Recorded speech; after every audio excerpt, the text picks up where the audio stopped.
similar videos just like that. Tripod of champions. Alright, you're good. Okay, So can you see me? careful. Amazing. Hi, everybody. Welcome to the What is Liberalism talk, where we're going to talk about what is liberalism. I'm Kason. I'm the Director of Operations at the Peace and Justice Center. So, how many in this room have been called a liberal disparagingly by someone who you would describe as at least as left-wing as you or farther left than yourself? Me. I have. Yeah. Okay. How many of you have been called a liberal by someone who is farther right than yourself, or also disparagingly? Me too. Isn't that really interesting? So liberal is an insult used by both people on the left and people on the right for people that they disagree with politically, which is really odd in some sense. So we're going to talk about what liberalism is and why all these different people on different parts of the political spectrum seem to not like it or disagree with it or whatever. I'm going to start with perhaps the most famous statement of liberal philosophy ever penned. You've probably heard this a million times, so as soon as you read the beginning of it, it just like recited right through your brain.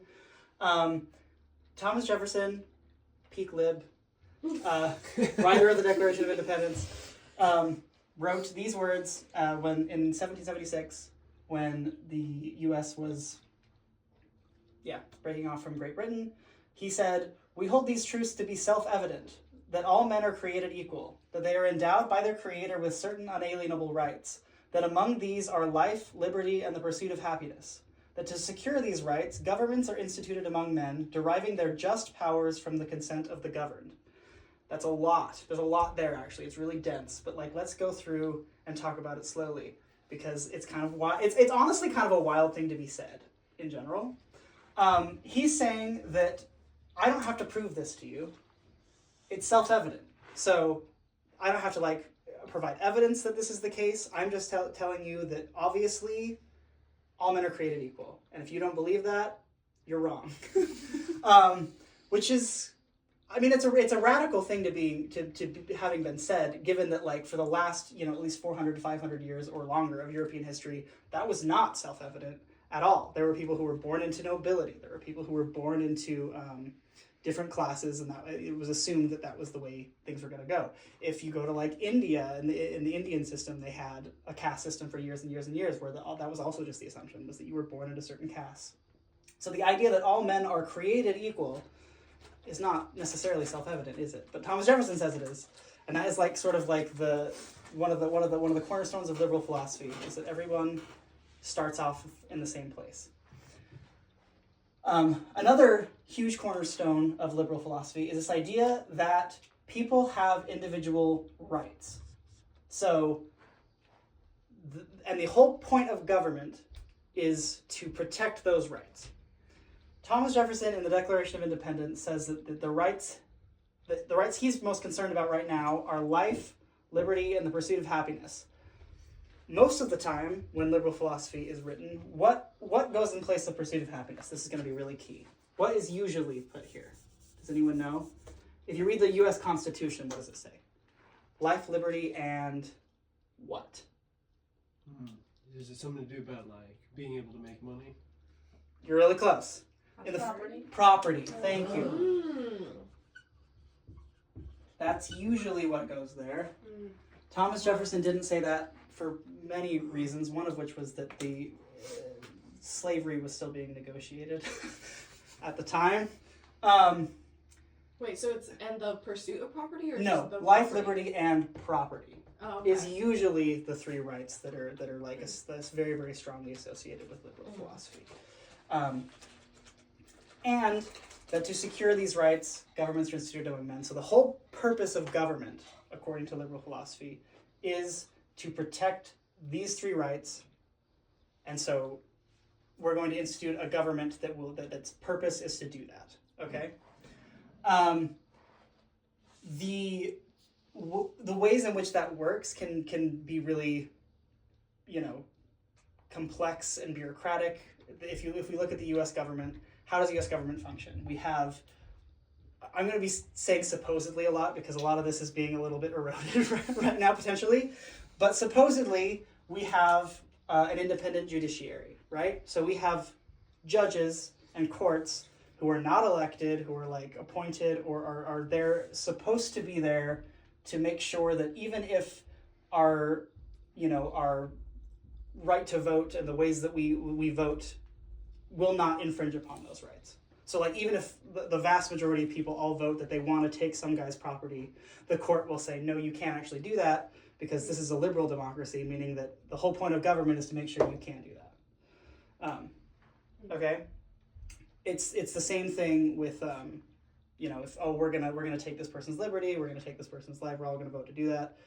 Supposedly, the court is supposed to be an independent body that is upholding liberalism and saying, no, the government is going to protect those persons' rights.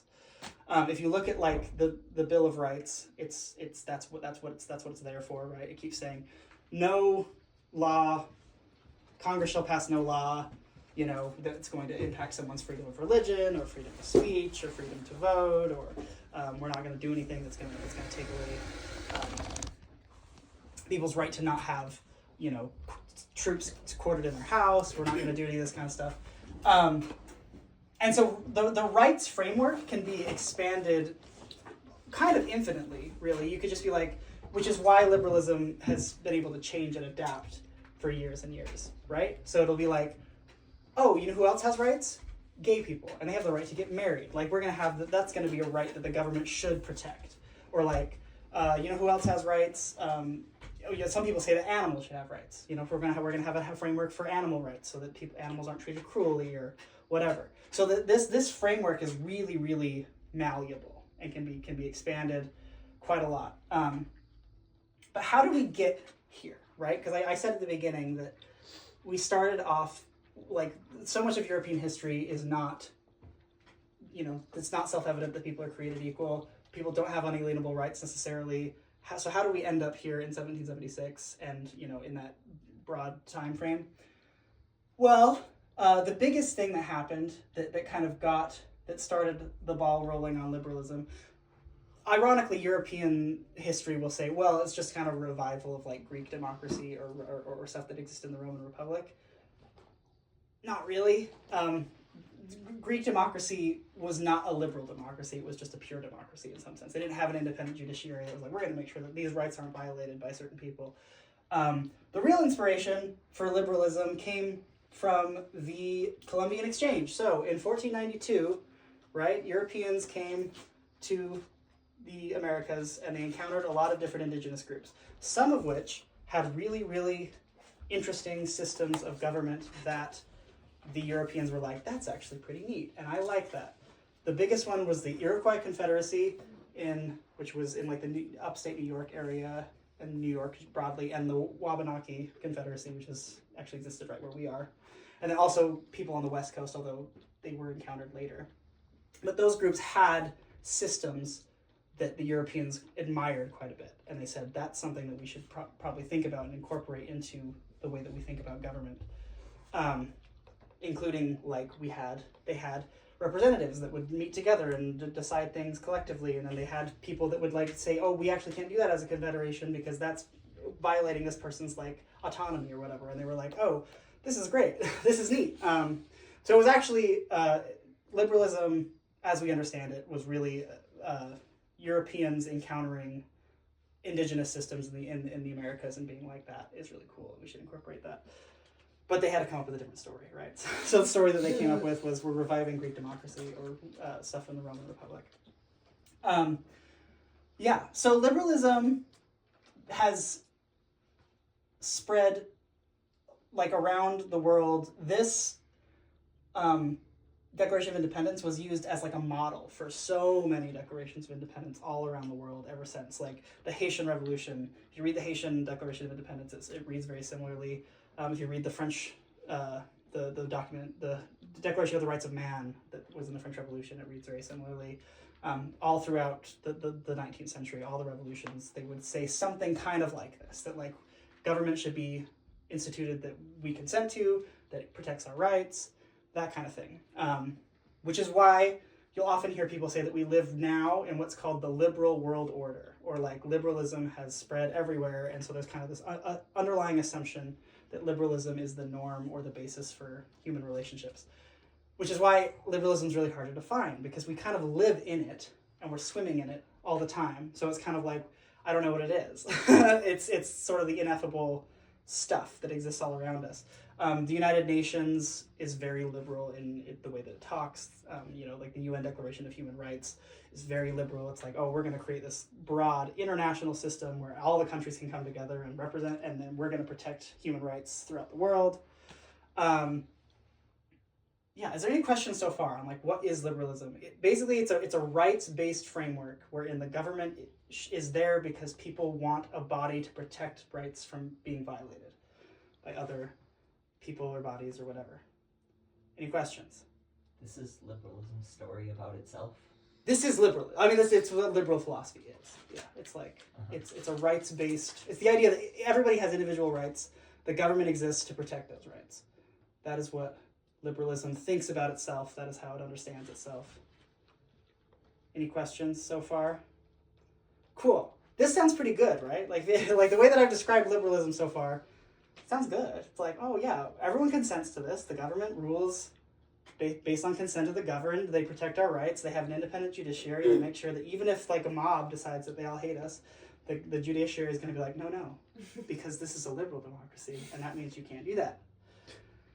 So why do people hate it? That's the question, right? If this sounds pretty good, and liberalism seems like, oh, this is like a great system, why are there so many people who are like, libs, I hate liberalism. Liberalism's bad. Well, let's talk about that. That'll be fun.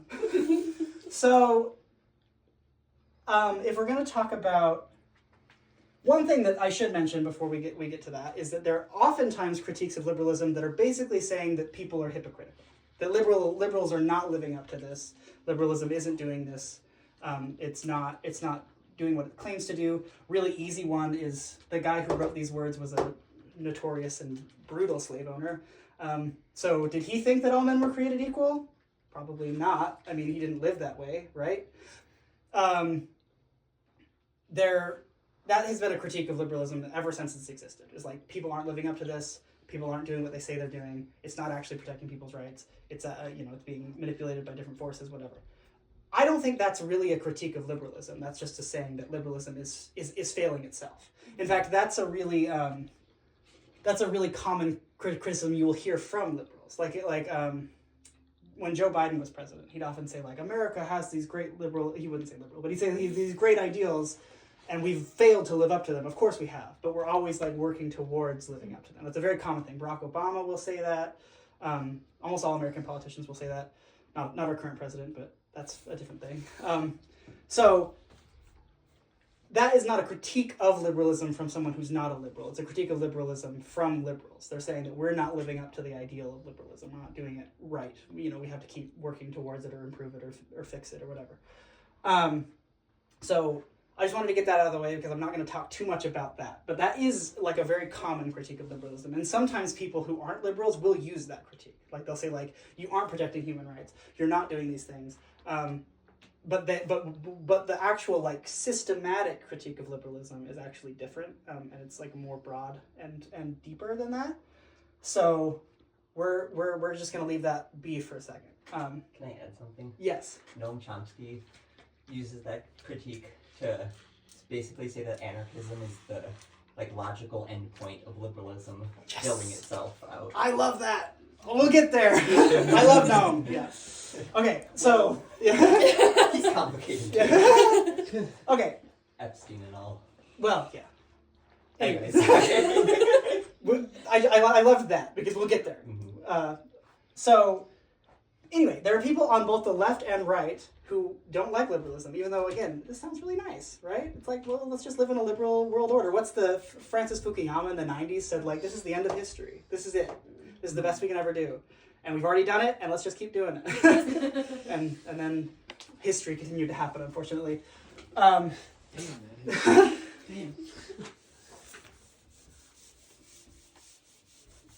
So I'm going to start off with...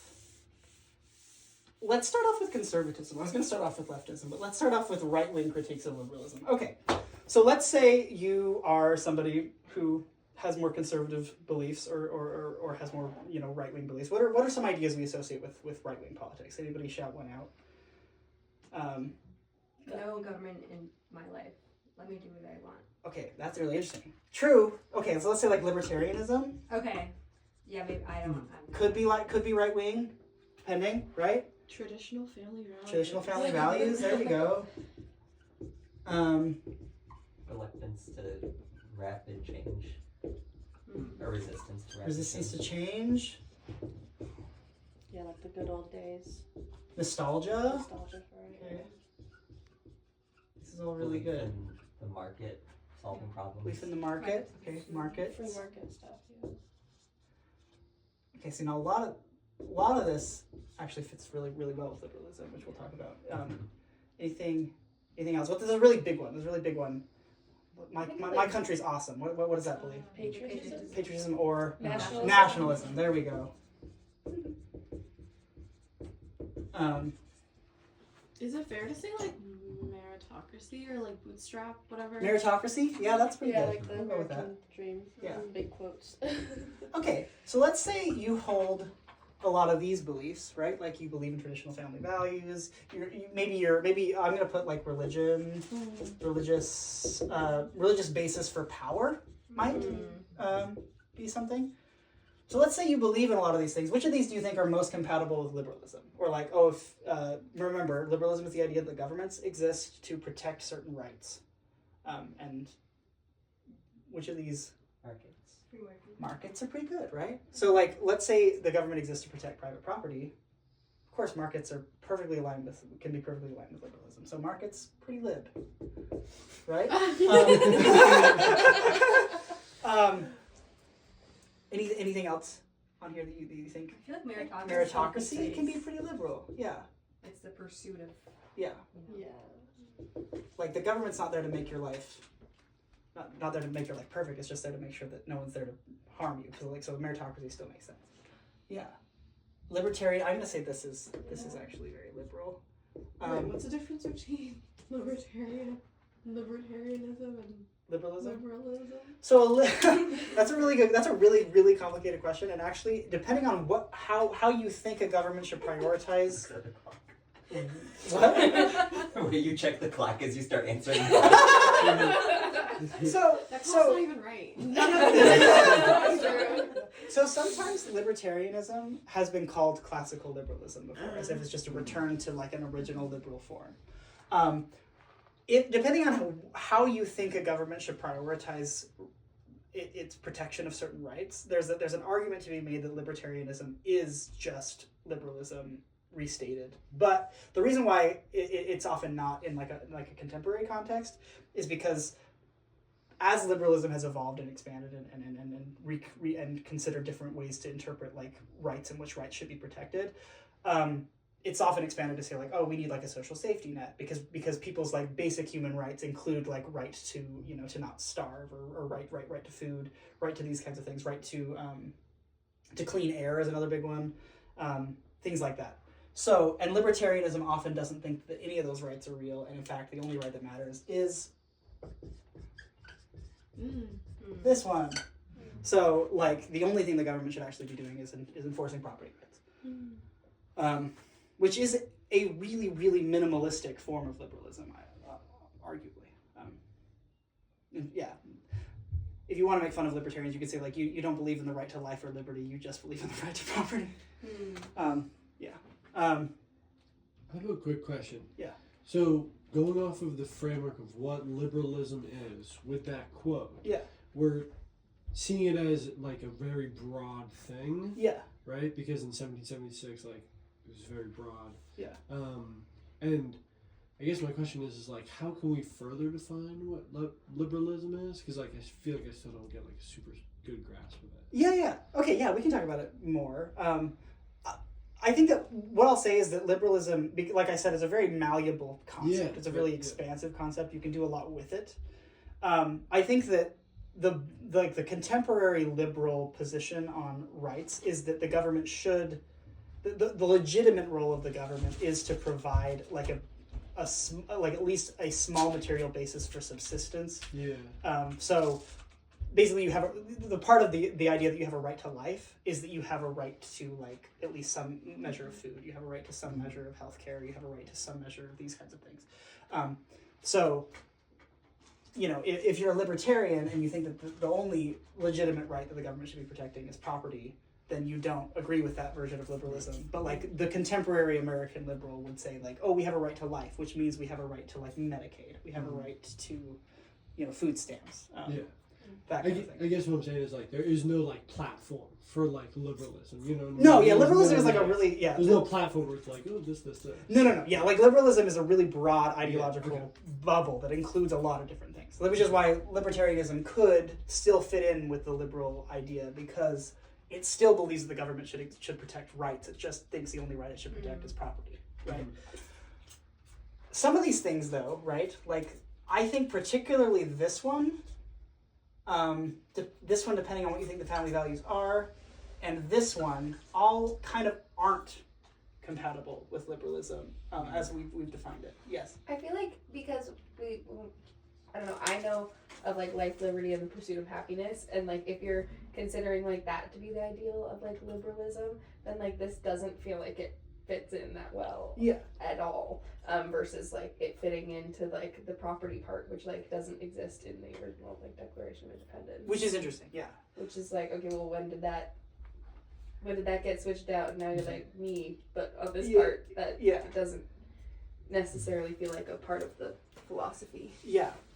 So, I will say that life, liberty, and property, those three rights, which I replaced pursuit of happiness with property, in the actual Constitution, which again, the Declaration of Independence is like a great document that is often referred to, but it actually has no legal binding, right? Like, so the government doesn't actually use it to refer to like any sort of legal system or framework, whereas in the Constitution, the three rights it says are life, liberty, and property, which is key. But I wanted to say that these three things, and like nostalgia and resistance to change are kind of more cultural, just kind of frameworks of thinking. But if you believe that the government should defend traditional family values, that's not the same thing as saying the government's legitimate purpose is to protect rights, right? Like, unless you think that, because you think that the government should actually have an agenda beyond protecting human rights. You think it should have an agenda promoting a certain type of thing, or promoting a certain pattern of behavior, or something like that, right? So that is why oftentimes conservatives would say that they don't agree with or they don't like liberals, because liberals are saying, no, I have the right to worship however I want. I have the right to have whatever kind of family structure I want, as long as the government doesn't. The government's only function here is to protect my rights. It's not supposed to promote a certain perspective on the way that my family should be shaped. But a conservative might say, no, it does have a legitimate function of government is to promote a particular model of the family. It is to promote a particular structure or values, right? So like that's one reason why a conservative might say, oh, I'm so mad at liberals, because they're not agreeing with this. Yes. On the liberal basis of like life, liberty, and property, I guess I'm a little confused, because I feel like contemporary liberals don't necessarily believe that everyone's entitled to property. Like, they don't think everyone should own land. There's plenty of liberal landlords. So I would say that liberals don't necessarily mean that the idea that the government protects life, liberty, and property doesn't mean that they believe that everyone should own property. It just means that the government should protect those who do own property. Okay. So like, if I own, if I'm a landlord and I own an apartment building, it's the legitimate function of the government to protect that, to protect my ownership of that apartment building. It doesn't mean that everyone should own property. Yes. Well, when you're talking about how traditional family values and the religious stuff, like, nowadays the conservatives are like, oh, it's not. I'm just thinking about how the us and them of it all, and like in the statement from the Declaration of Independence, like who is it's the all men are created equal. Like, obviously we know that there was a sense of like us, right? And it's like who is not included in this, which is not talked about. But like I guess what I'm saying is I could see one making an argument for traditional family values being a liberal, like fitting into liberalism, because it's like, well, this is us, like, and we are the we here. Yeah. And so it's like our right to have control of the government. 'Cause, Yeah. like it's like our thing. Yeah. And like people have always been excluded from that. Like that's just like Yeah. yeah.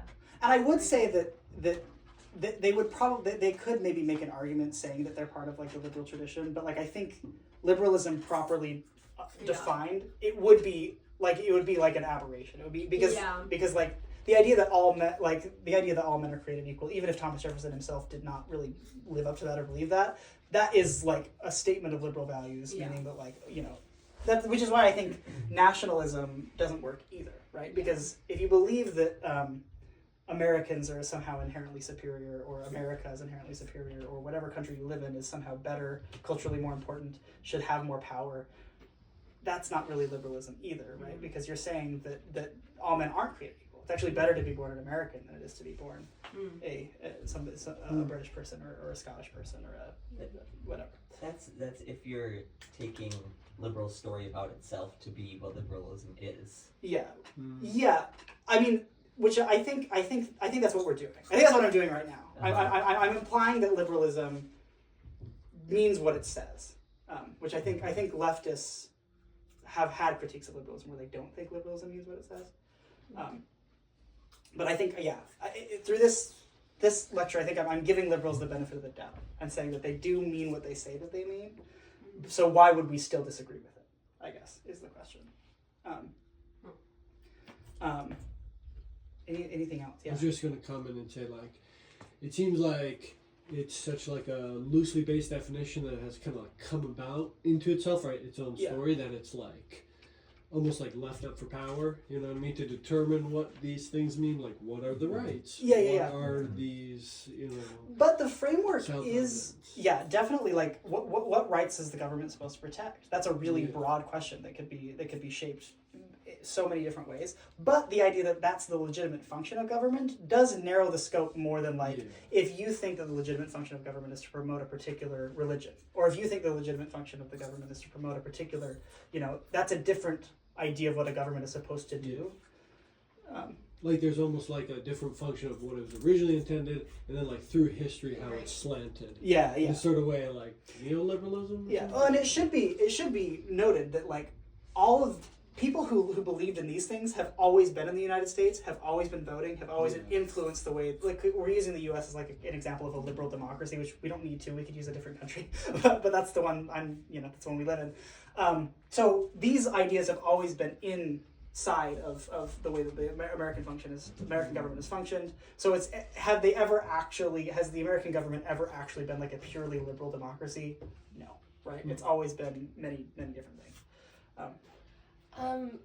It's interesting the distinction between the government promoting a certain thing versus protecting a certain thing, because I feel like a lot of conservatives will talk about protecting traditional family values because they view others exercising their rights as a threat to that. And I think that like that's sort of like whether you're promoting your belief or just protecting your right could be applied to almost anything. And so I think it's kind of the same thing. It's like a fuzzy bubble definition of like which of these things are considered rights to protect versus something to promote. Yeah, for sure. Yeah, and I think that oftentimes when like conservatives will often sort of frame things in a liberal way. Like they'll say, I don't like that you're having trans book reading clubs at my library because that's promoting the queer lifestyle and you're not protecting my right for my children to not see that or whatever. So you're not protecting my right. Yeah, which is, and so it's all like flip. Yeah, they are using the liberal language to say like, the government should be protecting my right to raise my children how I want to raise them or whatever it is. So that this is probably why leftists call conservatives liberals. Yes, as well, because they are a type of liberal. And a lot of conservatives are. Yeah, a lot of conservatives are a type of liberal. I mean, I think it depends. I think fascism is a different thing. Like depending on how far right you go, it'll be different. Like if you think that the legitimate role of government is basically to protect the nation, like whatever that means, or promote the national interest, and that's the legitimate role of government, you're not a liberal. You're something else. Or if you think that the legitimate role of government is to promote a particular religion, like if you're a Christian nationalist, probably not a liberal. But like there are conservatives in the United States who are liberals for sure. They just are using that framework to be like the government should should be protecting my right to be, you know, to raise my children a certain way and you know, live my life a certain way. Does anybody else have any other ideas of like why conservatives might use liberal disparagingly, or like, oh, I'm really mad at liberals? Because they don't understand it? There we go. That's another one. they might not understand that they themselves are liberals, but depending on what they think. That is often the case. That like a lot of people will use liberal to just mean anyone left of me. In lots of parts of the country, people will just use liberal to mean anybody left. Like anybody here taking a survey that the questions are: would you describe yourself as very conservative, somewhat conservative, moderate, liberal, or very liberal? And those are your options. So. Yeah, that's often the case that people are doing that. Any test that's asking me that, I'm not That's like on Hinge, they do that. Yeah.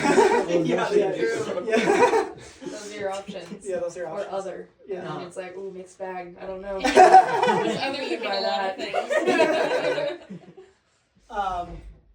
Yeah, but that's so the fact that fascists and other like really far right ideologies are often something completely different, and they don't believe in like liberal democracy, they don't believe in the legitimate function of government is to protect rights or any of that, is often why liberals and leftists can align against fascists, which is like the most famous example of that is World War II, wherein the Soviet Union, the United States, and Great Britain all aligned against Nazi Germany. This was a Marxist, Leninist country, and liberal democracies supposedly.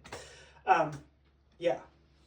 I have a question, and if this is going to get answered in the future, that's fine. But like, as we're trying to get a grasp on liberalism, and we're talking about left, right, like obviously the political spectrum is not linear like this; it's very dimensional. But like, where would you put it? Where would you put it on that typical like left, right? Liberalism, like in the liberalism. I like in given the way that the world currently is and functions, and the way the fact that we live in what sometimes is called the liberal world order, I would put it right in the middle. Yeah, it's like sort of the default centrist position is like this idea that the legitimate function of government is to protect rights. We're negotiating what those rights are, but that's what a government's supposed to do. That's why you can kind of put every other quadrant is mad at liberals. Yeah. And it's like, there's aspects of all of it and opposite. It's like, it really isn't. Okay, but let's move on from why people on the right might not like liberalism. I think we got that far, but let's talk about why people on the left don't like liberalism. And I think this one's actually pretty interesting and has like a really interesting story, because I think a lot of let's start here. What's an ideology you might say is leftist? Like, what's a leftist ideology? Anyone want to just shout one out? Anarchism. Great. I feel like this is like seen as leftist. I don't know if it actually is, but just like basic needs should be met. For Like social democracy, we'll say. Yeah, like the idea that the legitimate function of government is to provide stuff for people. Like it's supposed to provide a welfare state. It's supposed to do that kind of thing. So that's, we'll do like anarchism, social democracy. There's a couple more. Communism. Good. I think there's like two more that I'm thinking of. Socialism. And one more that's named after a guy. Marxism. Yay! So oftentimes, if you're talking to somebody who subscribes to one of these ideologies, they'll say, liberals. In the same way that somebody on the right would have said that, which is really interesting, right? Because oftentimes when you're talking to somebody who is on the right, they think all these people are just super liberals, or like liberals, liberals gone too far. They'll say, they'll describe Bernie Sanders as like very, very liberal, too liberal, whereas Bernie Sanders would describe himself as a socialist, right?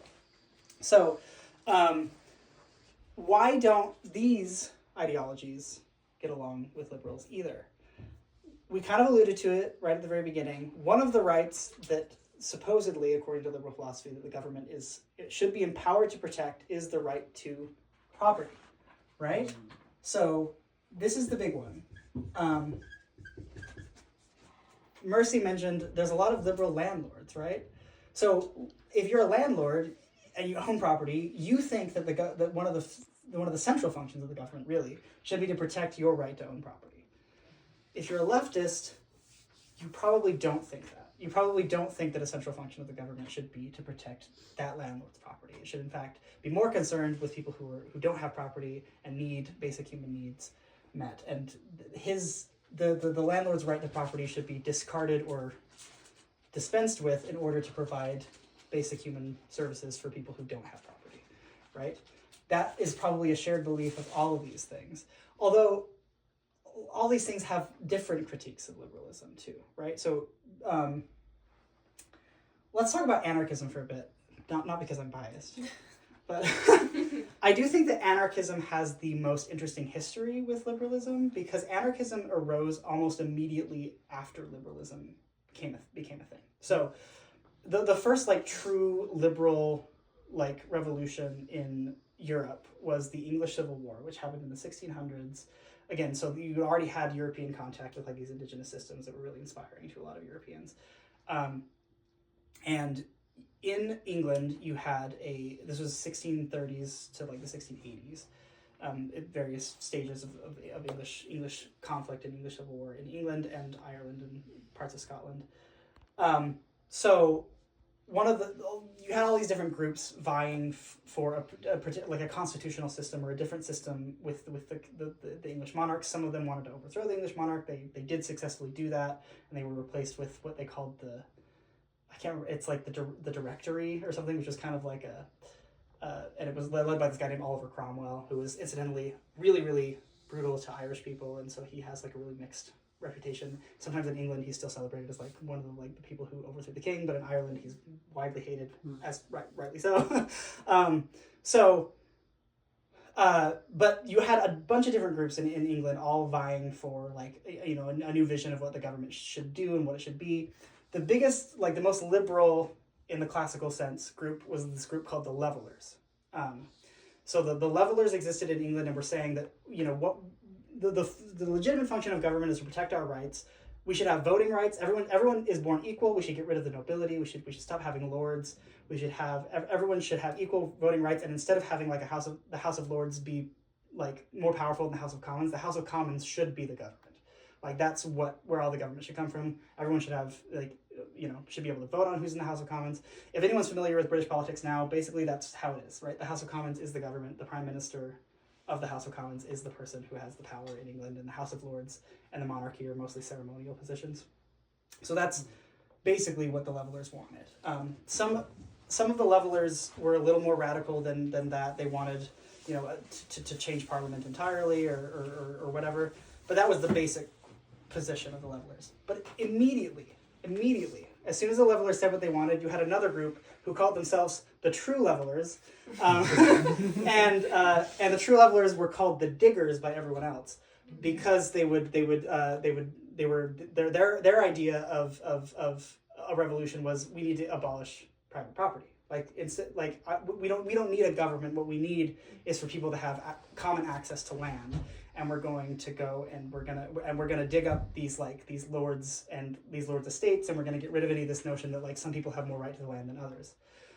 If you're familiar with Digger's Mirth in the Intervale, they're actually named after these people, which is cool. So already, as soon as liberalism was even an idea, you had another group that was like, ooh, but wouldn't it be cool if we just got rid of private property too, and got rid of the government itself? Like, why do we need this idea that we're all consenting to some government telling us what to do and protecting us or protecting our rights? Like, we can protect our own rights. We just need to have common access to land. So, and that was true as wherever liberalism popped up, you had another group that was called themselves the True Levelers, or that were saying, no, like the real problem here is that some people there's unequal access to resources and there's unequal distribution of wealth. And private property should be dispensed with, and we should all have, all things in common, basically. It happened in Germany with this guy named Thomas Muntzer. It happened in the US with Thomas Paine. It's just, even more famously, Henry David Thoreau, who's, probably the first, true American anarchist, was saying, why do we have a government at all, really? Why do we need these systems in order to protect our rights when they're not doing that? And instead, I'm saying loudly and publicly, I don't consent to having a government. And instead, we should, figure out a way to just hold things in common. So anarchism there's an argument that anarchism is like a natural outgrowth of liberalism. It's sort of, it's what Noam Chomsky said. It's liberalism taken to its logical conclusion. It's like, if you're creating this story that everyone is consenting to be governed, they're not. And I'm telling you I'm not. And so why don't we just instead have a different method where we're not governed, and we're getting rid of like these hierarchies and things that are dividing us, and we're just going to hold things in common. And because anarchism has this history with liberalism, other types of ideologies, this one in particular, will often call anarchists liberals. They will say like these, they're not truly something else because they have this long history of kind of emerging as soon as liberalism emerges. So that's, and to this day, I would say that anarchists are often still like the ones who often use like a very liberal framework in the way that they're talking about why government shouldn't exist, because they're saying like they're still using the idea of a social contract. They're just saying the social contract isn't real. Like, you've made up this idea that we've all consented to a government, and we didn't, and we should instead come up with like, local or neighborhood or communal ways of being and being in relationship with each other. Marxism, for its own part, is like a totally different thing, and why it disagrees with liberalism. But it still comes back to this, really, that Marxism does not think the legitimate function of government should be to protect private property. In fact, Marxism would say that liberalism, because it protects private property, becomes basically just a tool of what Marxists would call the bourgeoisie. So the entire liberal government is really just a system of control for people who own property against people who don't own property. Because as long as government is there to protect property rights, that's what it's going to do. It's functionally a protection racket for people who own property. And instead, right, Marxists would say, and so Marxists view history and the way that governments function as like this broad story between different classes of people who have different relationships to property. So Marxists would say that liberalism is just a stage in history in which the bourgeoisie have taken power. So the people who own property have now taken power away from people who previously it was owned by people who were in the nobility or whatever. So you had like this sort of landed aristocratic system of people who owned or managed countries and estates because of hereditary or because of religious reasons or whatever. But now, because of the rise of capitalism, now we have a system where people who own property own all the power, and liberalism is just a sort of the window dressing around this class-based system where people who are in the bourgeoisie really own the government and run everything. And so, the only legitimate way to overthrow the system is to empower the proletariat, or the people who were propertyless, the working class, people whose only ability is to sell their labor to the bourgeoisie, and they will then take over the government and run the government on behalf of themselves in what they call a dictatorship of the proletariat, or the proletariat will run things. And Marxists often don't use, because they have that really, really solid historical framework of like, that's the way history works. It's always a history of class struggle. It's a history of different groups of people who have different relationships to property, coming in conflict with each other, and one overpowering the other.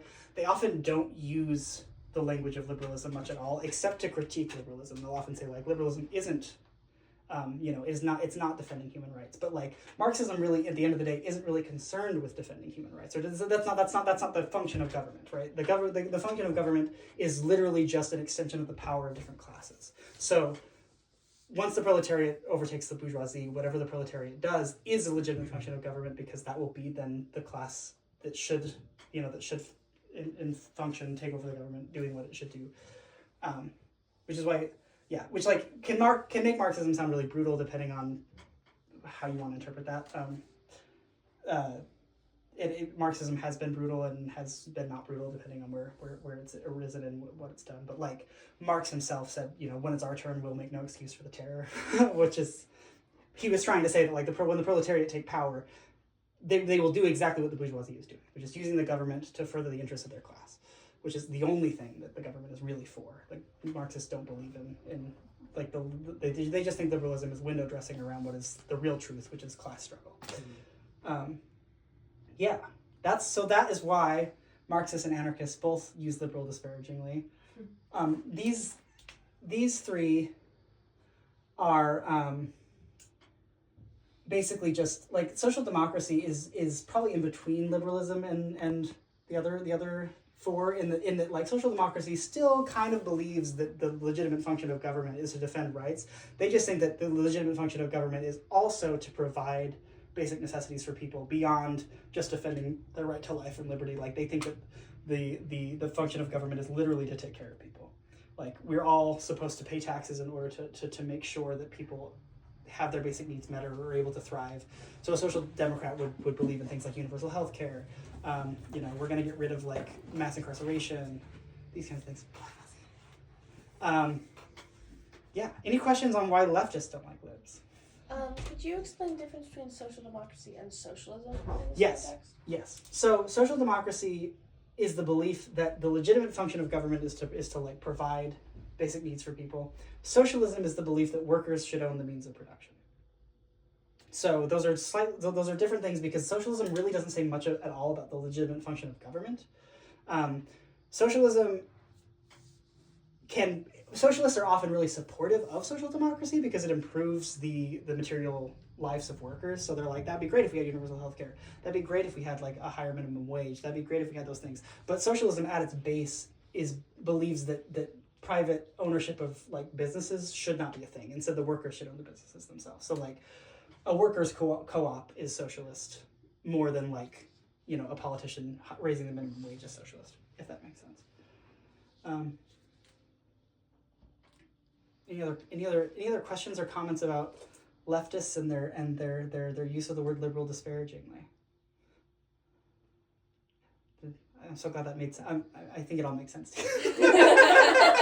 This is the audience that this would make sense to. Yes. I was just going to add that the Diggers, they wrote a really good folk song back in the 1700s called the Digger Song. Oh, nice. Yeah. I love that. Made famous by Chumbawamba.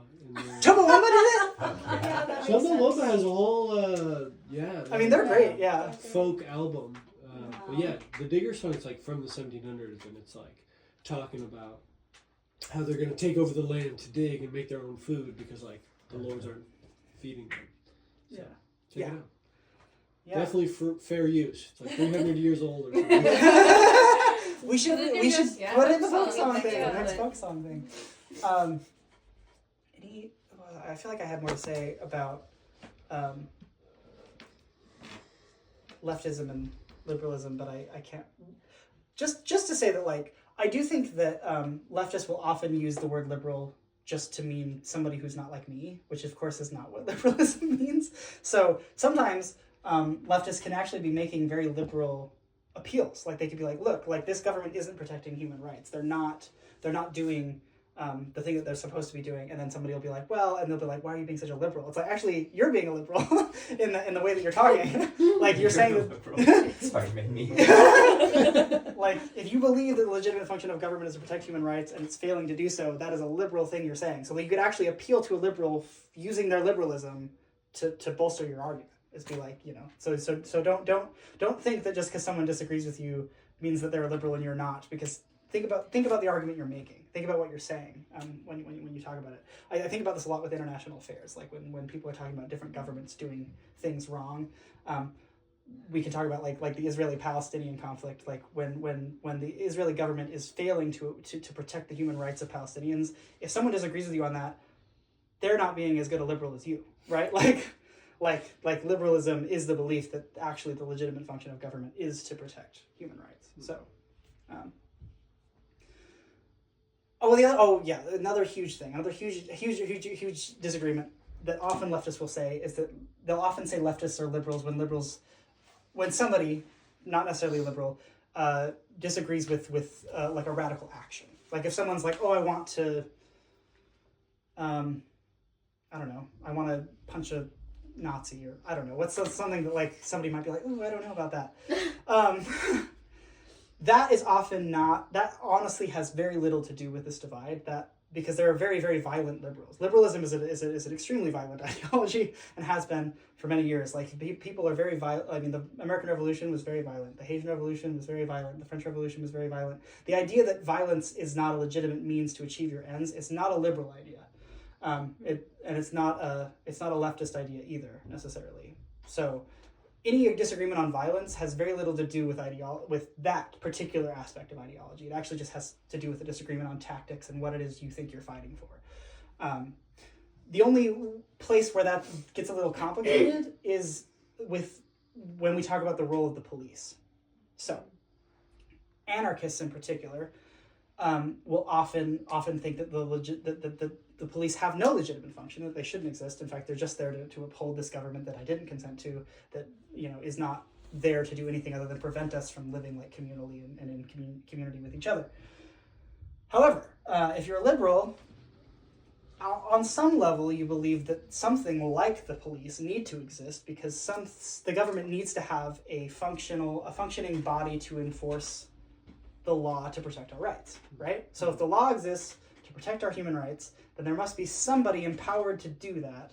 So that is often where like anarchists and liberals will collide, is like, should there be a police force at all? Should there be a group of people who are there to, enforce the law, protect human rights? If you're a liberal, that's what you think the law should be doing. If you're an anarchist, you'd say that's never what the law is doing. That's not the government has no legitimacy, that kind of thing. So on that level, like what you believe about the police and what you believe about violence, that is like a source of conflict between anarchists and liberals that kind of gets wrapped up with violence.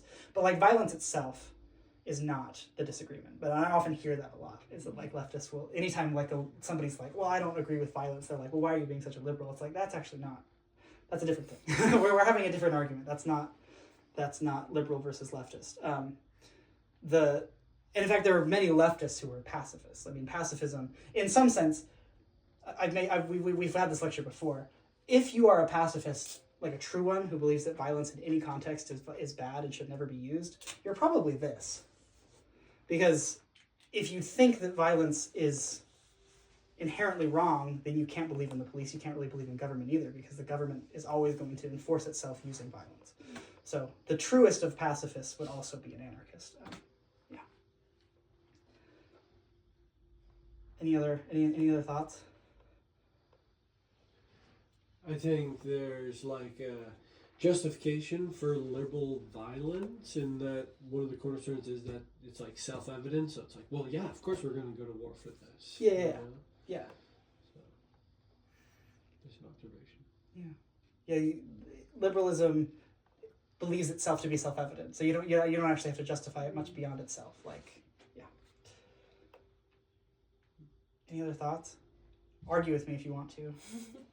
I feel like I keep thinking about the wording, and maybe I'm taking too literally the quote in the beginning, but I just keep thinking about like how differently you can interpret the like right to life, and that like the violence kind of debate can be like related to that, the like traditional family values can be related to that, the human rights, like, because you and I think it's because you believe this, that you're also talking about it as like the right to life means the right to human rights. And I think that I could see that being where like people are all talking about different things, because you could also be like, yeah, but the right for my life, like for my life, meaning like I want to live the way that I want to live, and like the very libertarian like take is, not just related to property, but like how are you defining what the right to life is, and it's like the right to live kind of comfortably, like without challenge of change, like that I just feel, I don't know, I keep thinking about that being like where tracks are splitting up sometimes. Yeah. And then that way you can also think about the violence piece as like a disconnect of like the right to live in like a non-violent world life. And so, yeah, like how is that being enforced? Yeah, I think the enforcement piece is huge. It's like a huge disagreement between liberals and leftists. Is what is there a legitimate enforcement mechanism, and what does that look like to defend human rights? Can you talk about why liberals hate themselves? Do they? I don't know if they always do.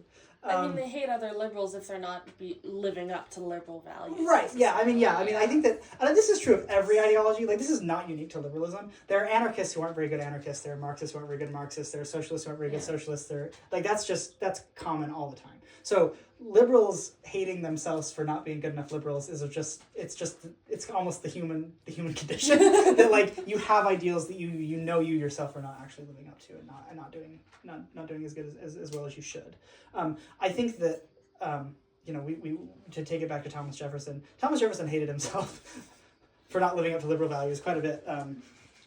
Through many different times of his life. Yes. I'm wondering if you could talk, or maybe this isn't that relevant. You can feel free to ignore this, but like, even like when we refer to like a liberal, Yeah. there's people